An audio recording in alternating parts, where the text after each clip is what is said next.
Hello and good evening. I'm sorry I missed the presentation, but I'm just going to jump right into it.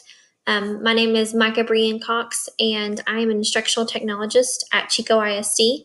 I am beginning my second year in this role, and truly the reason why I jumped into this role for our district is I see a great need for involving technology in the classroom, not necessarily just to make it easier on the teachers, which I think it does, but also to show the kids what they can learn outside of the four walls that we have in our district. We're at a very small district, and I just want them to be able to grow their academics as far as they possibly can. Now, going into my portfolio, I'm going to keep it out of present mode so I have a little bit more control. The first thing that I started in is my resume, and I'm going to go ahead and go to my site. I wanted to put my resume on the page so it was easier to scan through and see. As a person who also works for our district to help employ teachers, to interview teachers, I think that if it's difficult to get to your resume,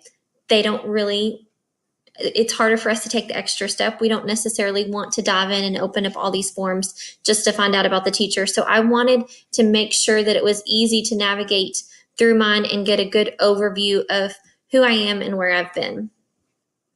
Back to my presentation. On my third slide, I just included clips from my writing samples. Click over to my writing samples. This was interesting because it gave me a chance to go through and see how I have grown and how my philosophies on education and technology has changed. This year for my job has just been a really huge growth year for me because I was able to view the classroom just as an overview and not necessarily be that classroom teacher so involved in that lesson. I was able to walk by and see things that I thought would help the teacher to improve the student's academics in his or her classroom. So it was really interesting to read through that in my writing samples and see how my philosophy has changed through college and through this career. My digital projects has got to be the highlight of my academic career at UNT, mainly because this is what I love to do. I love to create lesson templates, even digital and honestly in paperback too, for teachers to use, because I love to see how they change my lesson into something I never would have imagined it would be. So I'm going to zoom in on what I think are my highlights for me as a student and as an instructional technologist at our district, and I won't play the whole thing.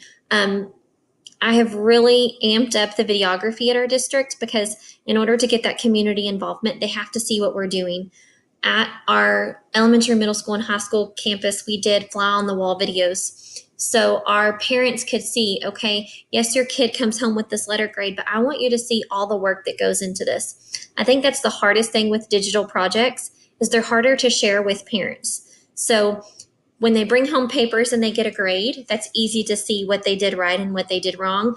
But then when you just see this digital grade pop up on their grade book for your child, it's really hard to see how much work went into it. So this is just one of my digital projects that I did, and it's a step-by-step on how to make chocolate chip cookies, and I used my daughter and her friend as that, and I'll play just the beginning of it so you can kind of get an overview. But this is really my passion as an educator, is thinking of ways where we could display all our projects through video in the classroom and share them out with the community.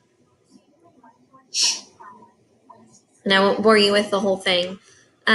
Another highlight on my digital projects is definitely my collaboration page, mainly because this is something that I use on my district a lot. I made a Wix site where they could add their own ideas, where I could share ideas, because I really think there's no profession that you walk into, and I'm going to pull this up as we go. I don't think there's any profession that you go into where you don't have to learn how to work with somebody else. And I think it's awesome that we can teach our kids to not only collaborate with somebody who's sitting next to them, but to collaborate with somebody who's not even in the building with us. We did a project with a district next to us where our GT students and their GT students work together to do some STEM learning activities. And it was really cool because they worked for a whole month in separate towns. And then we let them meet one day as a surprise. And it was just amazing because they knew those kids already through working with them online through different tools that they used. So that's what this whole site was about, was something that I ironically made for college. And then I shared out with our GT kids on different ways they could collaborate online with their peers. Our district is a huge Google Suite district, and I think that Google can really change the classroom. So I wanted to include Google and Padlet, which we use a lot, and Prezi as our presentation tool. Most of the things that I've created in college, I have used in turn somehow at our district, because I just saw so much benefit to taking these ideas and sharing them with somebody in the classroom so they could use, and they've also helped me grow my projects along the way as well. Going back to my little presentation, the last thing I have is my blogs, and honestly, I wish I could go back and change how I did my blogs, because I did separate ones for each class instead of making them built upon. But I have also shared these blogs out with my teachers. So I'll go back to, strong site. I'll go back to my original site. I've shared these blogs out with my teachers just to get feedback. And in a lot of examples, I've seen that majority of them wanted to use some of these ideas, but they had so much anxiety towards it.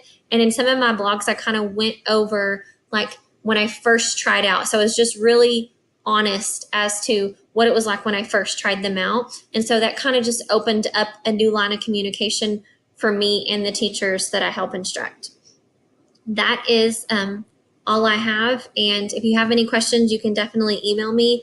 I am working to improve this. I'm going to attempt to get a little girl to go to sleep soon. She's laying here next to me. And then I will be able to look at your comments and reply back as soon as possible. Thanks.